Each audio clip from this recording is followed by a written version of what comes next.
descobrir de quem é que o gajo é primo? Não sei mesmo o que é que ele é primo, não faço ideia, mas eu falei com o Margaret, mas não faço ideia. Estranho, meu. Aliás, eu não o vi durante a semana inteira. Eu vi-o por aí, meu. Viste-o por aí? Eu não sei se o gajo... Ele tem apartamento. Não, então ele não estava a viver ali no anexo. Não, isso foi quando ele veio para cá, mas depois arranjamos apartamento. Foi? Eu não lembro. Quem é que está nesse apartamento? Foda-se. Meu... Temos que ir lá ver quem é. Espera, o gajo vem aí. Bora começar? Sim. Okay, hey! Welcome back to the BASTERCAST number 6. Yes, number 6. We've concluded now half a dozen. Yay for us. Yay. I'm Antonio. I'm a writer, film director, and actor, and... I'm Bruno. I think I am a film composer and an audio engineer. Yeah, we both think this, but maybe this is the alternate reality we talked about before, and we're just bakers or taxi drivers. I don't know. By the way, love you bakers and love you taxi drivers. Without you, it wouldn't be anything. Anyway, if you listened to our last podcast last Thursday, we told you that things are going to be a little different now. We are on a clock. We are going to have shorter podcasts, but more often, more frequent. So it's going to be a weekly thing every Thursday. You have to check back in, basically. Remember to subscribe, hit the notifications bell to be notified about every new video that we do. And we don't just do podcasts, we do audio tales, and there's a lot more that we are going to start launching. Speaking of audio tales, what are we going to do, Bruno? We're going to relaunch all of the audio tales in October. Yeah. We're going to relaunch the first one, the second one, and we're going to have new audio tales. Exactly. Every month. Once a month, we're going to have a new audio tale, and it has to be once a month. Why? Because we do a lot outside of this, of the things that we love in our little studio. So if you'd like to have more audio tales, if you'd like to have more content, feel free to find us on Patreon, Subscribestar, all of these wonderful, wonderful platforms, and all the links will be downstairs.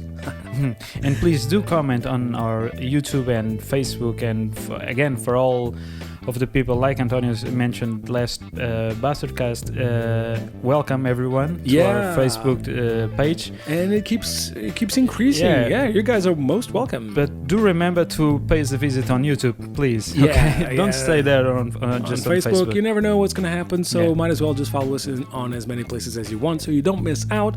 We put emphasis on YouTube and Instagram, so check us out there. A lot of content on Instagram that doesn't cross over to Facebook, and same thing with YouTube. So looking forward to hearing from you guys. Any comments will be much appreciated. All right. Sure to get this show on the road. Let's go. All right. We have a mostly... we're going to go through a learning experience on this show. But first, the beloved bell. Man, I never get tired of that one.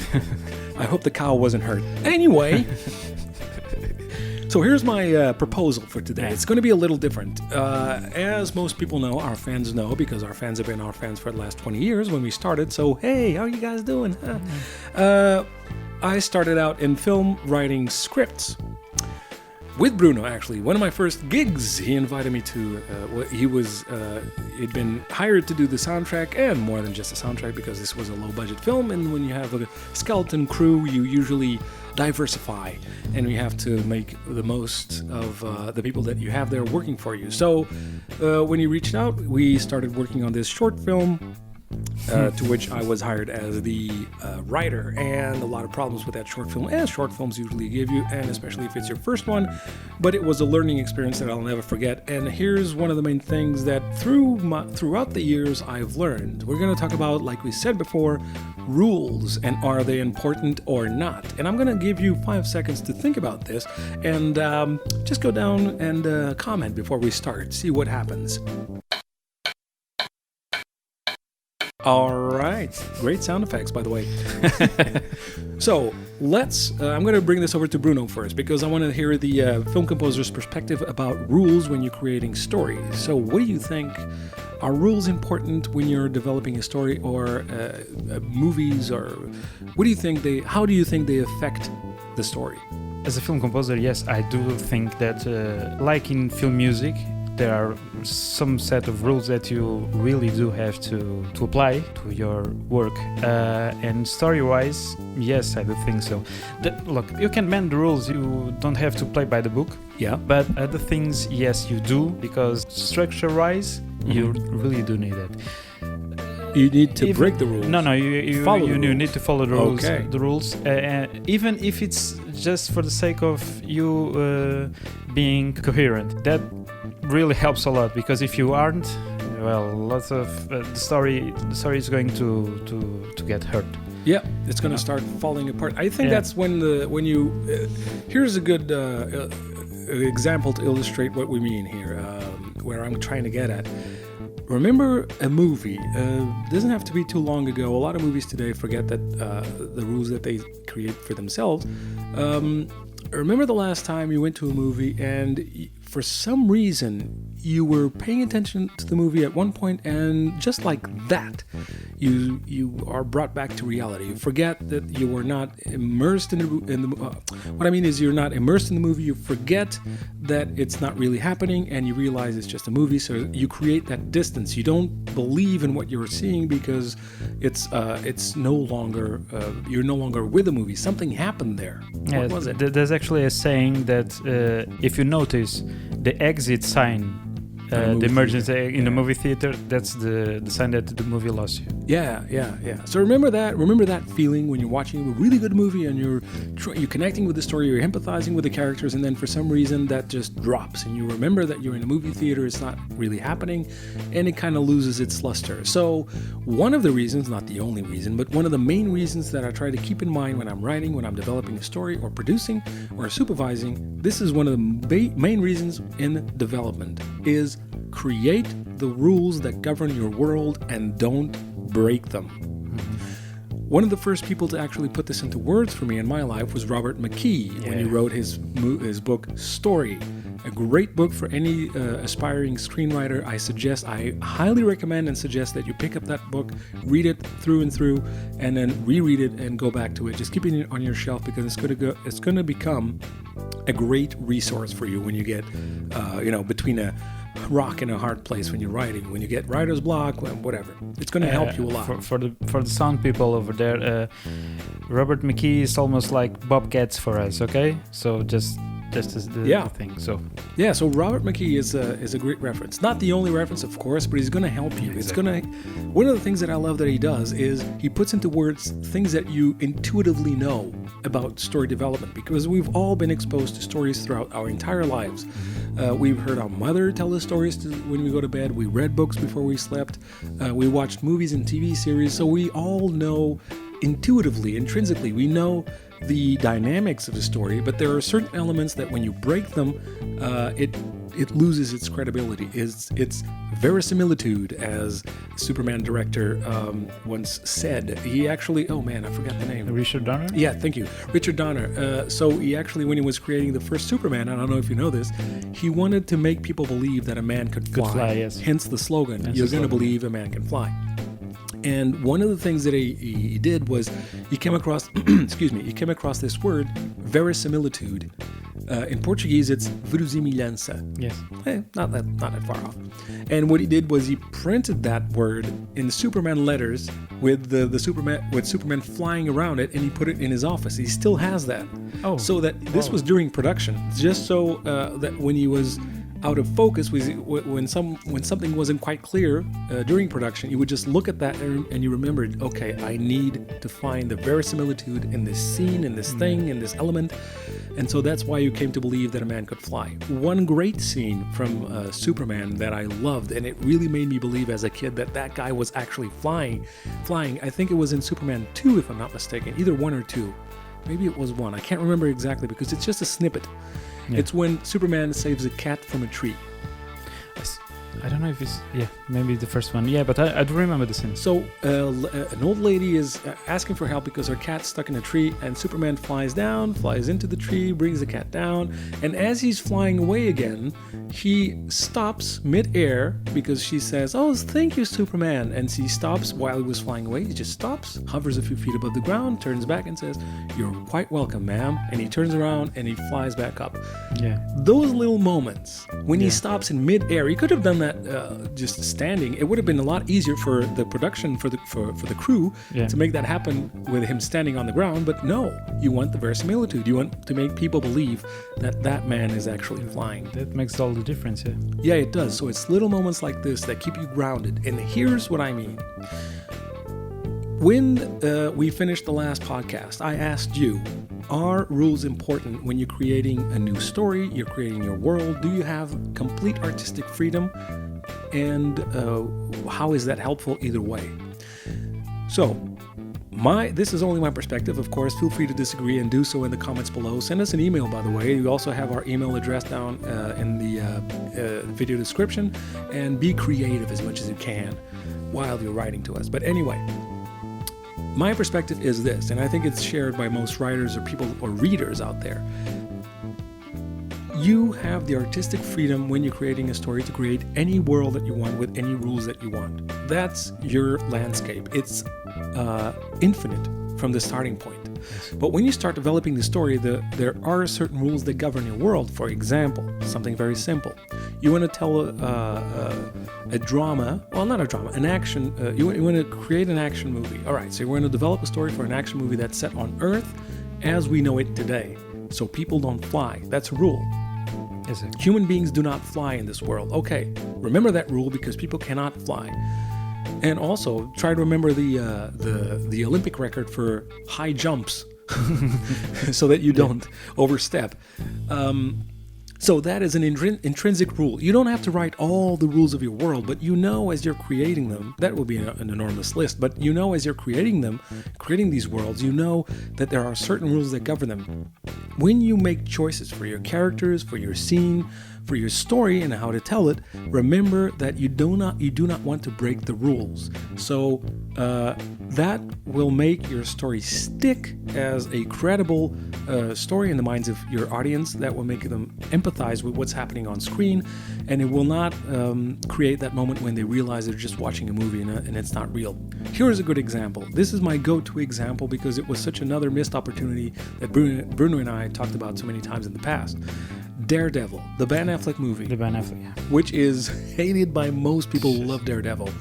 But my main criticism there, regardless of the bad script, the poorly acted characters, regardless of all of that, the director had some good points. One of these points that failed completely was the fact that he is, like Bruno said off air, he is, in terms of his abilities, he's much like Batman. Yeah.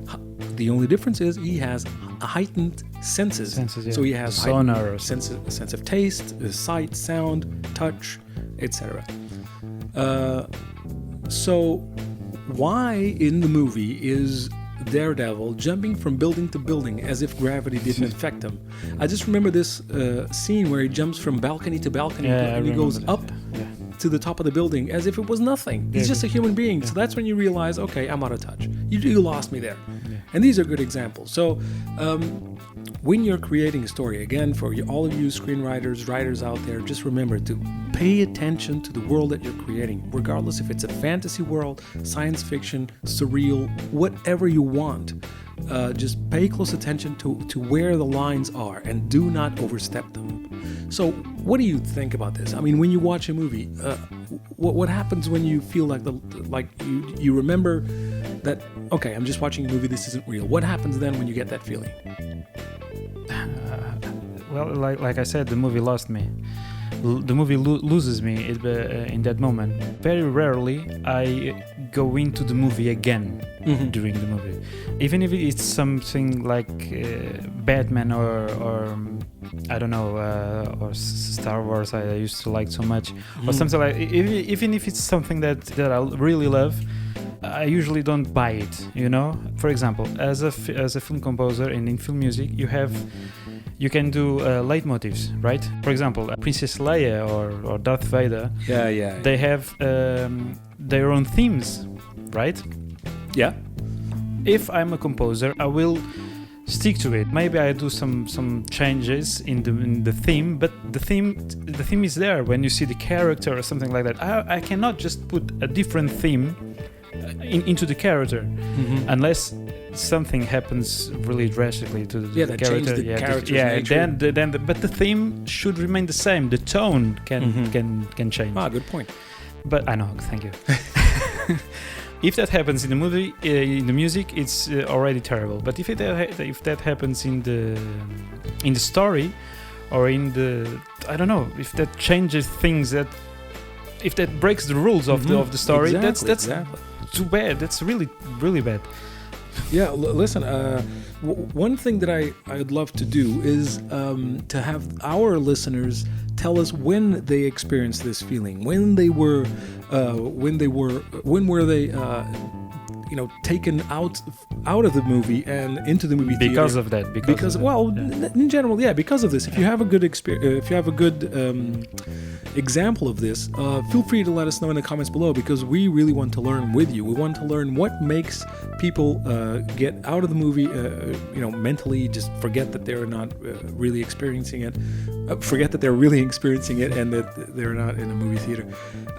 So what makes this? There's a reason. I once told this to a producer.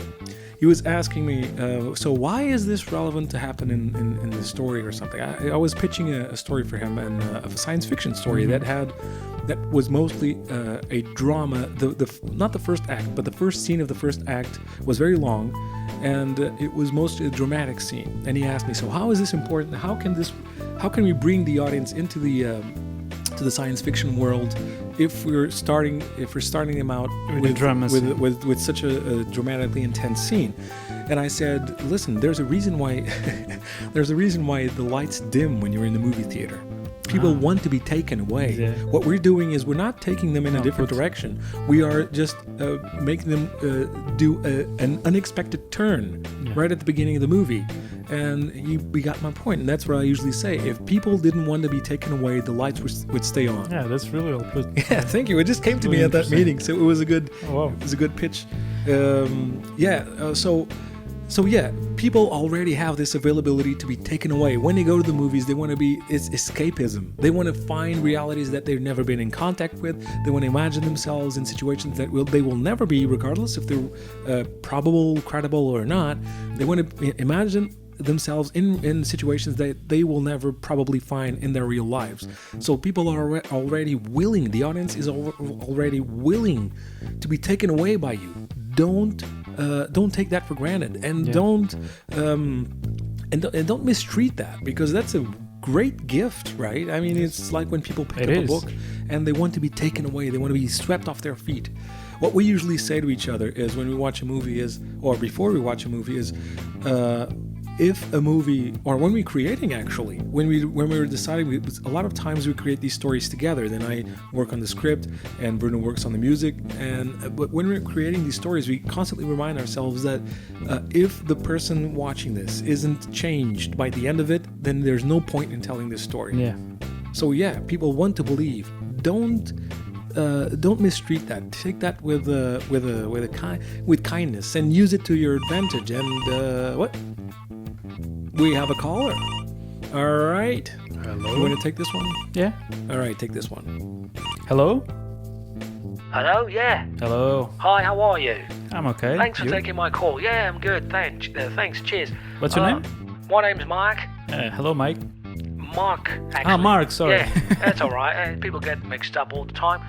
Listen, I'm really enjoying the show, and great points there, Antonio, for about the rules and whatnot. I'm actually writing right now a script, and well, this is a work that I have to do for my writing class, and I'm wondering how I can improve it. And you hit on really good points. However, I was wondering, do you have any examples, just real examples that we can look into so I can understand exactly what is how rules affect a story or a scene or a character? If you could have just some examples, that would be great. And Bruno, your soundtracks rock, mate. You're really good. Cheers, man. Cheers. Thank you, guys. Thank you very much. So, Antonio, Okay. do you have any? I don't know, man. I have a lot of examples, but off the top of my head, I don't know. Do you have one? This happens a lot, by the way. It's one of those things when you want to remember them, Yeah. you draw a blank. Well, for example, the Batman and Robin suits. At the end, I know that was a merchandise Ploy. move. Yeah. So to sell toys, but what was with that thing? Did they really need to change the suits to that silver-like stuff? I don't know. Yeah, so that's a good example. No, they didn't. So That's a good example. It's a good way to segue into real examples, which is we talked about this so many times. Batman and Robin with George Clooney. Oh man, that was. well, actually, in Batman Forever, they changed. At least Batman changes the suit. Yeah, because Robin didn't. I don't know. I don't remember. But Batman changed the suit. And he took another vehicle. He took the Batwing. Yeah, I took the Batwing. But that's logical for the plot. But when he changed suit, because he was in the Batcave. Yeah, because he was in the Batcave, and that was a new suit. That was a prototype suit. Yeah, it was a prototype suit. So it was. Yeah, I they buy worked that. it in. Yeah, Yeah. but then you watch Batman and Robin, and we are specifically talking about the. I think this is the scene you mean when they go and fight Mr. Freeze. Yeah. Between one fight, I think it was the fight with when they beat Ivy and they go to Mr. Freeze. Between those two fights, they were pressed for time, but somehow in the next scene, they're all seen with new suits. Yeah. And this is a good example. It sounds like a small thing, but it isn't. Just like Superman hovering to say goodbye to an old lady. This makes or breaks the scene. Yeah. So that was a good example. By the way, another good example. Just to clear up this example, they didn't have time, and it was not there was nowhere hinted in the story that they would have time to go back to the Batcave, change into their fashion suits or their vanity suits, and then go fight Mr. Freeze, because the entire town was freezing, people were dying, so there was no time for this. And another way of looking at this is this. Batman is a character that we all know went to extreme lengths to train himself, right? So why is Alfred Pennyworth's niece? Niece, yeah, I think so, yeah. Yeah, Uncle Alfred, yeah. So his niece, why is she suddenly able to do as much as all Batman and Robin? This makes no sense. This is breaking the rules of your own world. You created this world. Don't break those rules, man. Yeah. And it's just ridiculous from end to end. So, but that's a good way.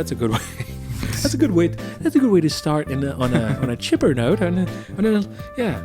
By the way, if we're talking about Superman, then there's a point where Superman breaks his own rules. Well, the story Superman 1? I know what you're going to say. Yeah. When everybody knows, everybody who's watched this movie, and if you haven't, please watch it. It's one of the great movies of superhero movies of all time. And Christopher Reeve, my God, man, great. In that movie, Lois Lane dies. And I'm not going to say spoilers because fuck you. I mean, if this is from 78, 79, something like that. So Lois Lane dies when she's crushed by these basically falling rocks and everything. And when Clark Kent / Superman finds out, he's so devastated that he enragedly flies out of the Earth and spins contrary to the Earth's rotation. The Earth rotates back. Somehow this makes time go back, and then he rotates the Earth back to its original rotation, and then he comes back down to Earth just in time to save Lois Lane. Two problems with this. One is why, if this is possible in this universe, why can't Superman do that every time? Right? Whenever he encounters a problem. Okay, let's get into the game. it doesn't appear to be, if it's a one-time thing or if it's something that takes so much of him, we don't see that. Yeah. When he could be really exhausted, He could be almost devastated. dying. Yeah, exactly. No, nothing. No, he flies back down and he's as fresh as a lettuce. And the other question I have is, why do you remember why he wasn't able to save Lois Lane? Because he had to choose between the Exactly. rockets or something like that. So yeah. if he turns the Earth back, he shouldn't. he had to make the same choice. Yeah. So that whatever he prevented the first time would happen the second time. Exactly. I didn't remember Yeah. that. So see, you're breaking the rules of your own story, man. So you're expecting the audience to be so taken aback by all the effects, which they were, and no, they didn't really compute that at the time. But anyway, that's a good example. I don't know, what other examples do you know? Back to the Future 2. Mm-hmm. Oh, with the hoverboard. hoverboards. Yeah, that doesn't go on. That doesn't hover on water. That Yeah. doesn't work on water. yeah. That's a hint of a limitation. So that's a good idea. Here's what you can do. There is one moment in Back to the Future 2 where we learn that hoverboards do not run on water. Okay, so Michael Keaton is Marty McFly. Michael Keaton, Jesus, Michael J. Fox. Marty McFly is running away from this gang, and he flies his hoverboard over water. And we learn, you idiot, hoverboards don't run on water. Okay, so imagine if at some point in the movie, further into the movie, he actually rode his hoverboard over water for some reason. So see, this is the thing. You either can or you can't. So if, like, bringing it back to the Superman thing, if you can rotate the Earth back and prevent something, then why don't you just do it every time? Again, it's not a matter of can and can't do. It's a matter of belief. Imagine a scene that someone tells a young guy, this can't be done, no one crossed that bridge ever, something like that. It's a matter of belief. If you're the one, you can. That's another thing. No, that's Neo in the Matrix. Exactly, that's Neo in the Matrix, but that's already written that, well, maybe someone can do. Someone, it's not the same thing. That's, you know what this is a good conversation. Thank you, caller. This is a good topic. Here's another example you just reminded me of. Star Wars and midichlorians. So we already discussed this, but this is a new approach to this topic, which is, like you said, anybody could be a Jedi if they knew how to master the Force, right? So it's a matter of not just belief, but also belief. Yeah. Right. So Luke had to believe that he was able to do these things, and if you doubt my word, don't take my word for it. Take Yoda. When Luke says. When Luke sees that little Yoda lifting his spaceship off the swamp, and he says, "Oh, I don't believe it," and Yoda replies, "That is why you failed." Yeah. Right. So it's also a matter of belief. So right on. Good. So the midichlorians shatter the idea of belief. It's not about belief. It's about chemistry. That felt, for every fan of Star Wars up to that point, felt like a faux pas, man. You knew that story-wise that didn't make sense. Yes. You grew up watching the first trilogy, the original trilogy, and then you were supposed to believe that all depends on something in your blood, when it was a metaphysical force that you were trying to get acquainted with. I mean, come on, man. But that's a good example. Do you have another example? I don't remember. Anything that comes to mind? Nothing. Okay, let's see. Oh, Lord of the Rings. Yeah. Okay, so I don't have an example of breaking the rules. This is an example of sticking with the rules. Okay. Right, well, kind of. So it's a fantasy world. So when you say fantasy world, in your mind, you kind of imagine, okay, so there's some sort of magic, some sort of spell, something. But as far as I remember, as far as I can recall, I don't remember Lord of the Rings breaking their own rules. No. It's one thing to say, well, if Gandalf can fly on eagles, why don't you just all fly on eagles to Mount Doom? Yeah, but that's a good point. That's a really good point. That's a good point. I don't know if someone already explained that, if there's an explanation, but do you guys out there have an explanation? Maybe for this? there's an explanation. I don't know. Because I've read the books and I know. I've never read the books, by the way. I've only watched the movie. There is no explanation there in the books. I don't remember having an explanation for that. I don't remember. All right. But, Okay, so if you guys have an explanation to why they didn't just fly on Eagle Eagles, back yeah. to Mount Doom and burn the goddamn ring, let us know. But this can be an oversight, right? The characters, I don't know. Yeah, there could be an they're not oversight. I don't know. I can swallow that pill. But if for some reason. Gandalf could just fly like Superman. I mean, I would be like, that's stretching it, man. If he can do this, I mean, and you see that you see you see one person flying once, and that's Saruman in the Two Towers. Yeah, Saruman. Yes. When they fight off Gandalf and him, and Saruman makes Gandalf fly all the way to the top of the tower. What's going on? No, I'm remembering. What? I'm recalling a thing that we spoke in Germany. We spoke about in Do Germany. you remember Araporn? Araporn. Yeah. Yeah. Okay. How did that come about? I don't know. I remember. Yeah. It was that guy with the. Well, let's not get into it. Well, no, come on. Our audience wants this, don't you, audience? Yeah, but not the Germans. Maybe. Well, the German audience, if you please. No, just that turn it off. guy especially. No. So yeah. Yeah. I Yeah, remember. the guy with the cloak. Oh, Do yeah, you with a remember the guy? cloak. Yeah, at the film festival, we saw this guy with a cloak. And he was a well-built guy, you know, like a proper Germanic man, you know, really big, and he had this cloak, but nobody else was wearing a cloak. It appeared to be a medieval cloak. A medieval cloak, yeah. So we nicknamed him Araporn because Araporn? there was something of a 70s porn in him. Yeah. You know, I don't know why. I think it was the sideburns and the hair, maybe and that's the beard. Maybe that's it, and kind of a sloppy thing going on, you know. Yeah, there was some. So that's medieval and sloppy, and Araporn. Araporn, yeah. I forgot about Araporn. I would watch that movie, by the way. I would watch it two Yeah. times. Pornhub. This is looking at you. All right. So you see, Lord of the Rings, as far as I can remember, doesn't break their own rules, except when you go into Hobbit territory. The movies, Hobbit. Okay, no, yeah, but that's So here's the another thing. That's a different thing. Yeah, it's a good example. So Lord of the Rings, Gandalf can manipulate some elements to their benefit. Okay, but can he actually prevent?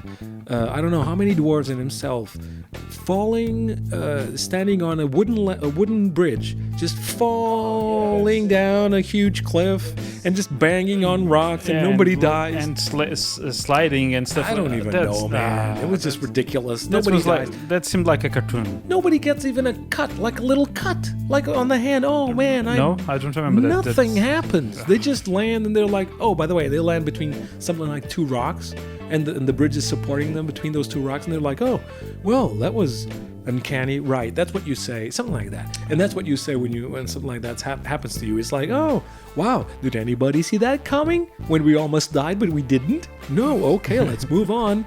Who's hungry?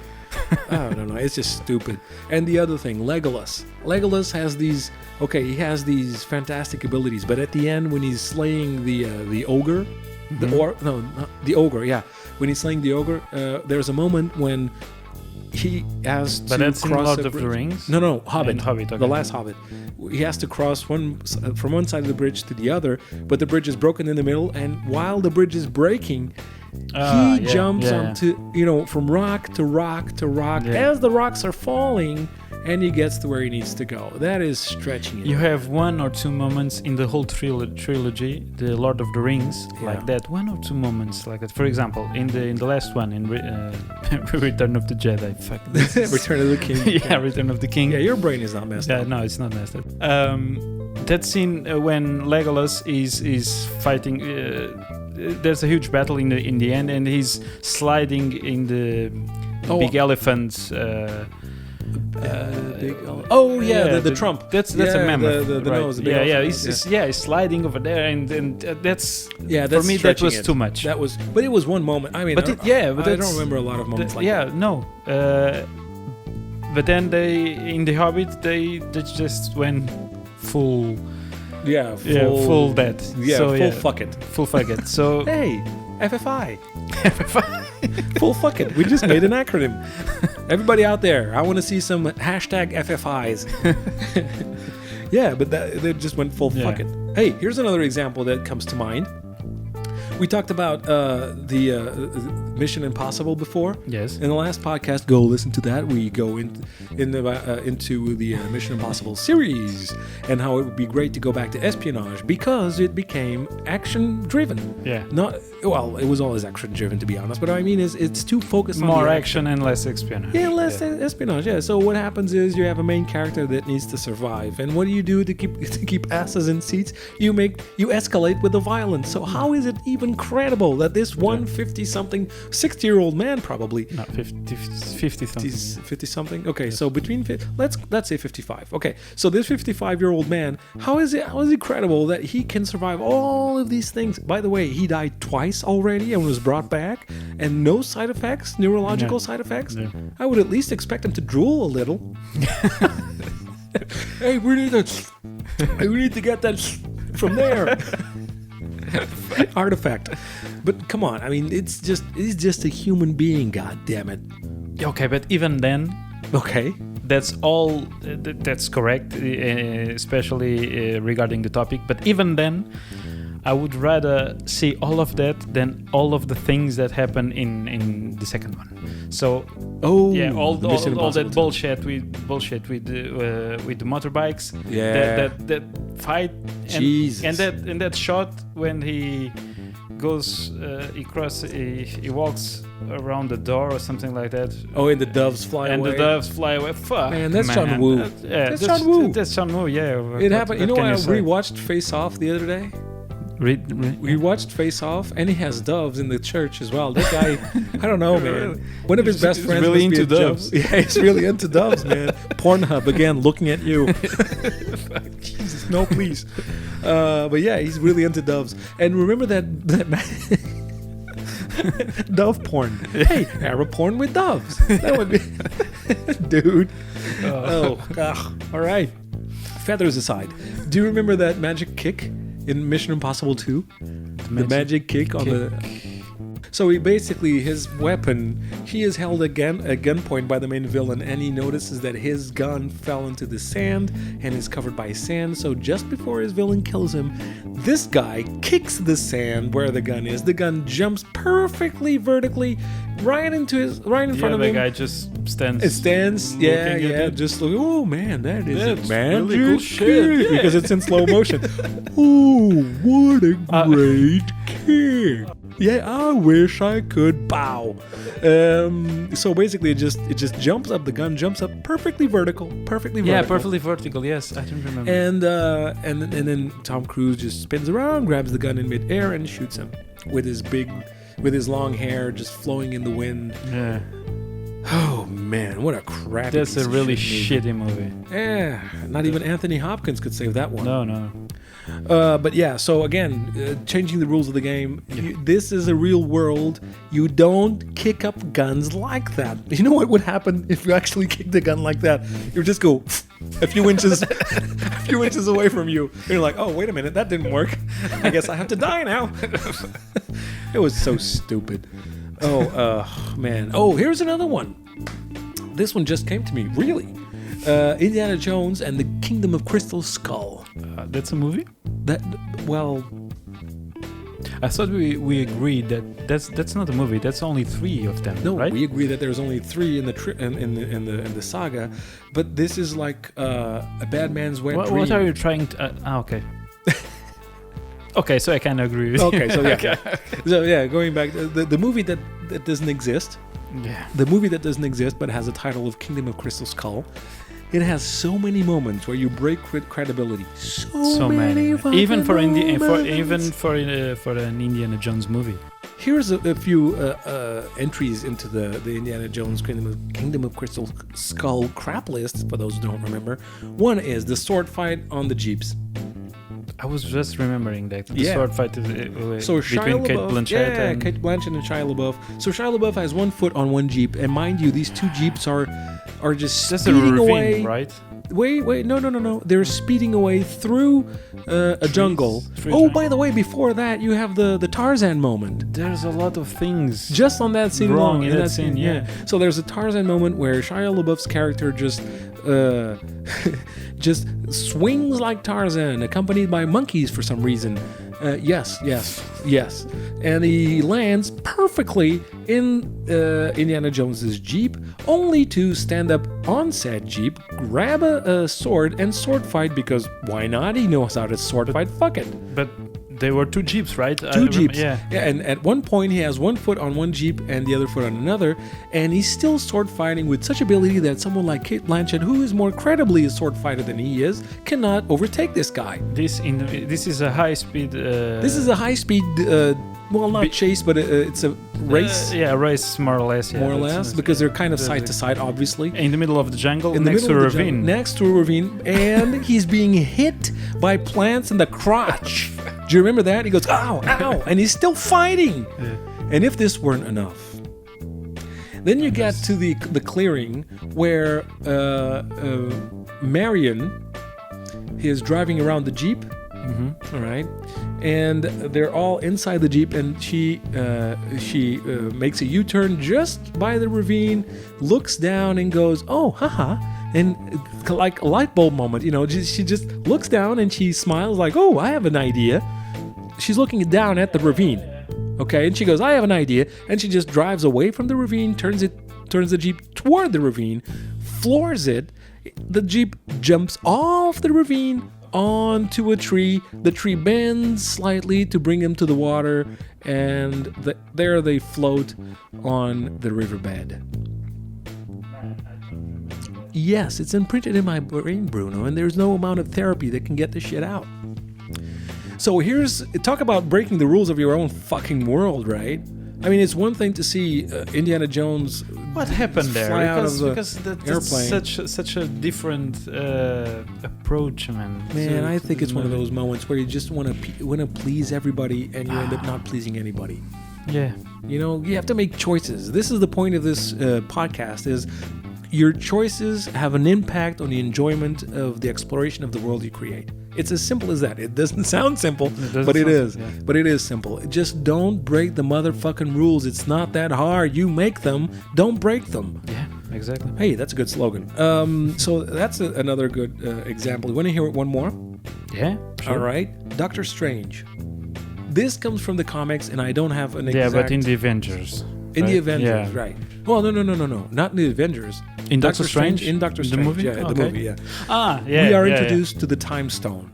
Yeah. And this goes back to the first point, which was spinning the Earth back. If you have access to this resource, why not just use it? Yeah. Right? So I don't have a solution for this, by the way, because this comes from the comic books, if I'm not mistaken. I was never a Doctor Strange reader, but I think the Time Stone is something that comes from the comics. If I'm not right, please feel free to comment I think it comes below. yes. Yeah, it does, doesn't it? So if you have the ability to use the Time Stone to your advantage, why not just use the Time Stone to your advantage every time?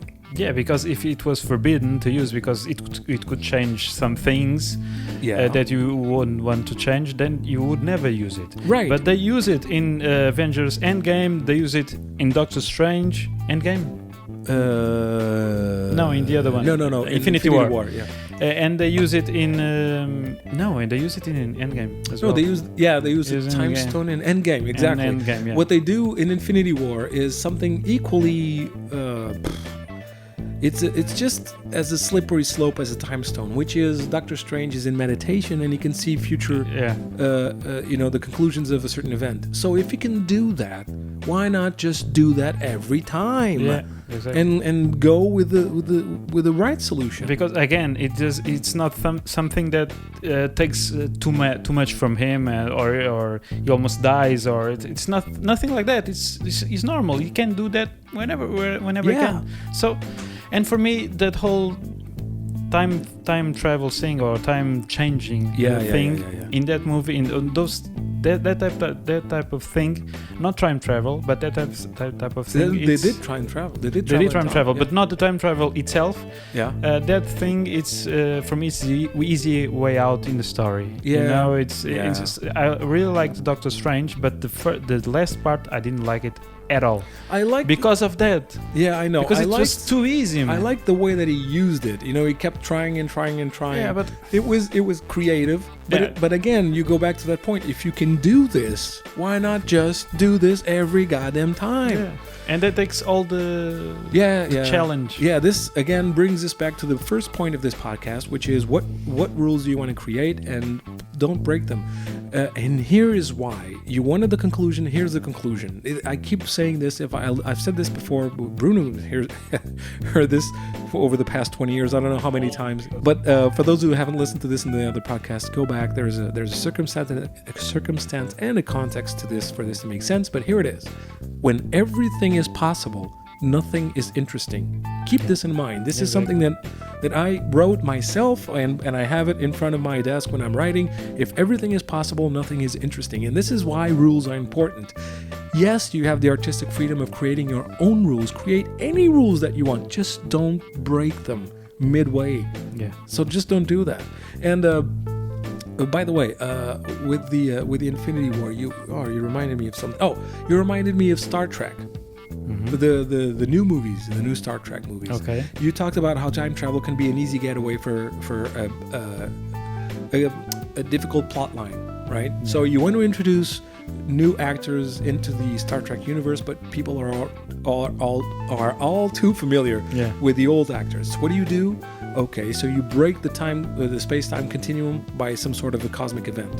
You mean creating an alternate, the Kelvin timeline? Exactly, the alternate present. Yeah. So to speak. So that's an easy getaway. But in the first of the new Star Trek movies, I kind of liked it because it was a villain that had a clear motivation to doing that. My point is, now that you know that time travel is a possibility, which was established in Coming Home. Coming Home? Yeah, the Star Trek movie Coming Home. Star Trek 4? Yeah, I think with the whales. Yeah, yes. So it was established that time travel is possible. This is a very slippery slope when you introduce time travel. So, but again, if it's possible, you need to define the rules of your time travel resource. Again, for example, Back to the Future, when they travel back in time, unless the events, even though different, occur in a way that produces a similar present, you may disappear. Yeah. And you see that in the pictures. I mean, come on. Nobody's expected to credibly believe that this would be the case if time travel were real in our world. Yeah, but in that world, it makes sense. Yeah, it's rules. It makes sense, man. Yeah. What a great trilogy that was, wasn't it? That was, yeah. Man. So that's it for the rule. I mean, and you know, creating a story is not it's not an easy thing to do, because you have to make choices for your characters, and you have to make choices for the plot. It kind of, sometimes it feels like you intruding in a world that already exists. If you created a really well thought out world that's has really very deep, not deep, but very rich places and very rich history. If you did your homework when you're creating a new world that doesn't exist, sometimes when you're making choices for your characters in the story, it feels like you're not breaking the rules, but you're intruding. It's like you're manipulating it too much.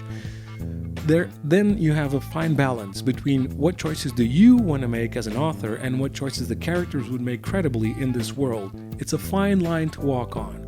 So just bear that in mind. But that does not mean that you have to break the rules to make the plot work. And that's one of the main issues of movies today. So being a writer, when you go and watch these movies that are in most multiplexes today, most movie theaters, one of the problems is the writers of these scripts, and the producers as well, who sometimes want to have some sort of creative control, they want to make choices to make a certain event happen. They want to produce a specific ending. but they don't know how to do that given the circumstances or the context or the characters that they've created or the story up to that point. So what they do is they bend or even break the rules of the world that they created to make that ending or scene work or happen. Yeah. And this is not organic. This is when you start to smell fakery, and this is when your brain, as an audience member, goes, okay, I don't believe in this anymore. This is not making sense to me. Yeah. And it happens so often that now we're accustomed to it. And this is the reason why I'm bringing this up, and this is the reason why I suggested this topic to Bruno for the podcast, is this is so pervasive in so many movies today that we need to not be accustomed to it. Great storytelling does not break the rules of their own worlds.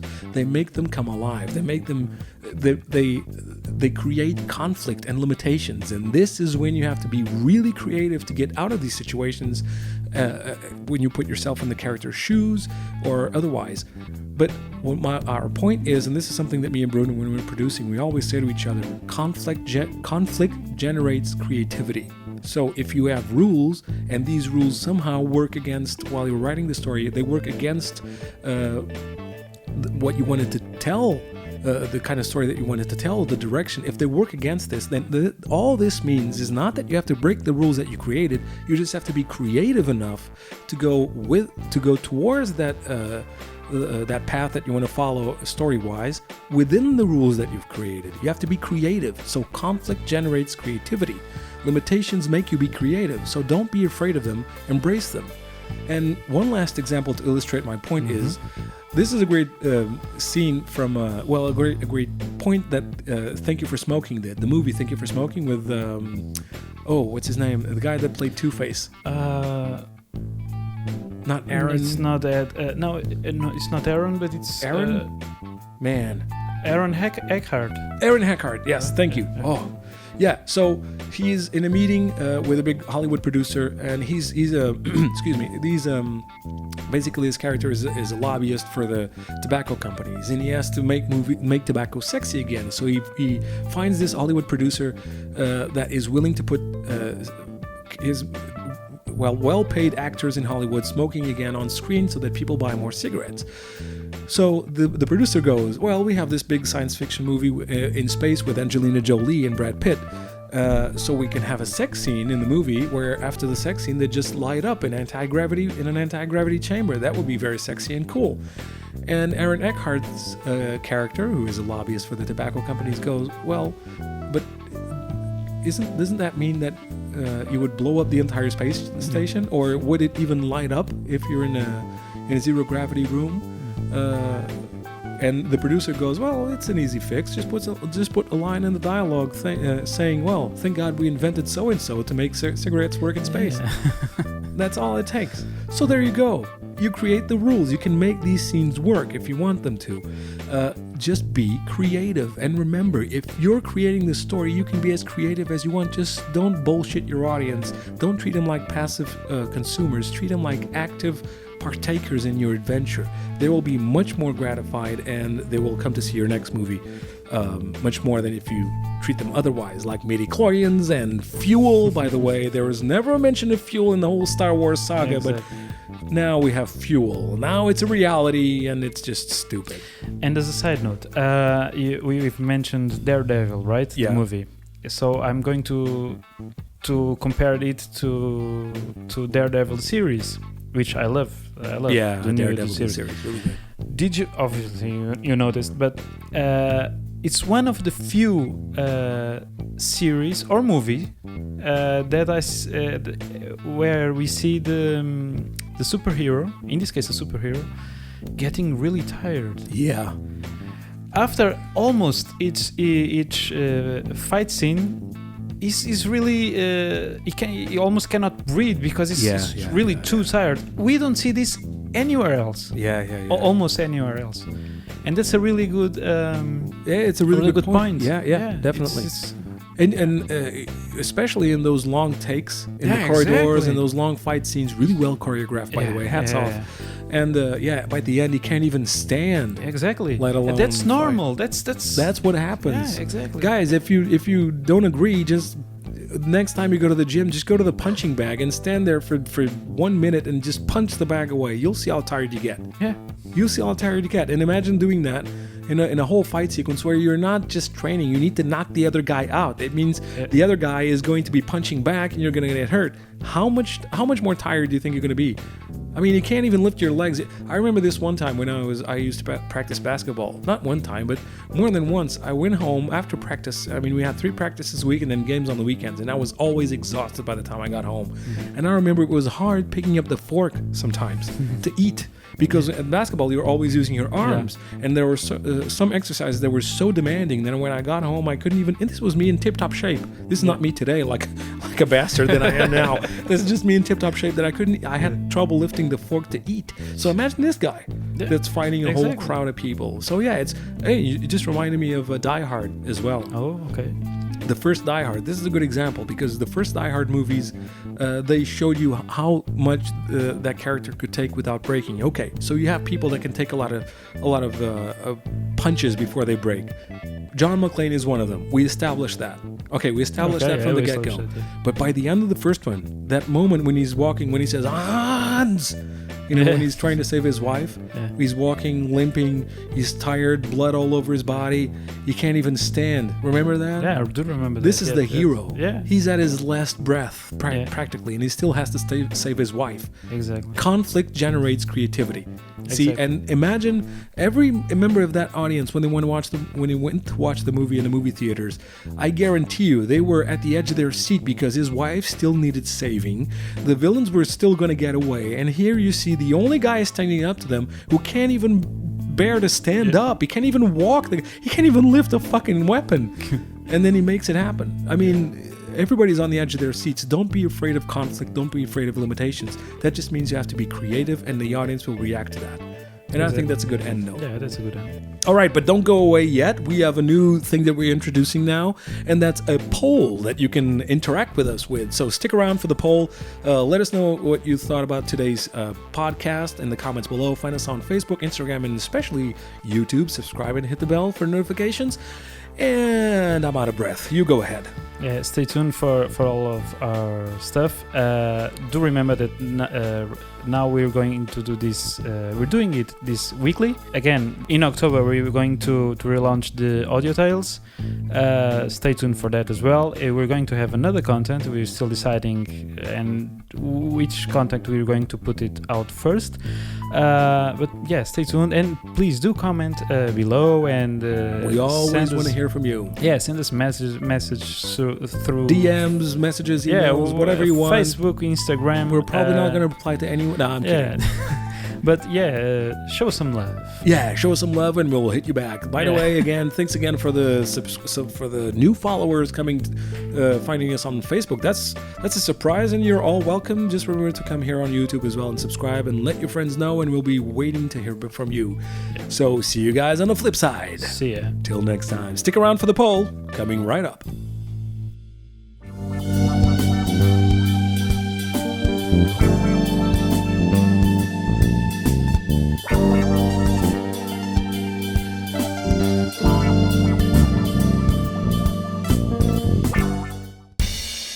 Hey, you bastard. Did you know we do a lot more than podcasts? What, you don't believe me? Check out these 2 videos. Still here, huh?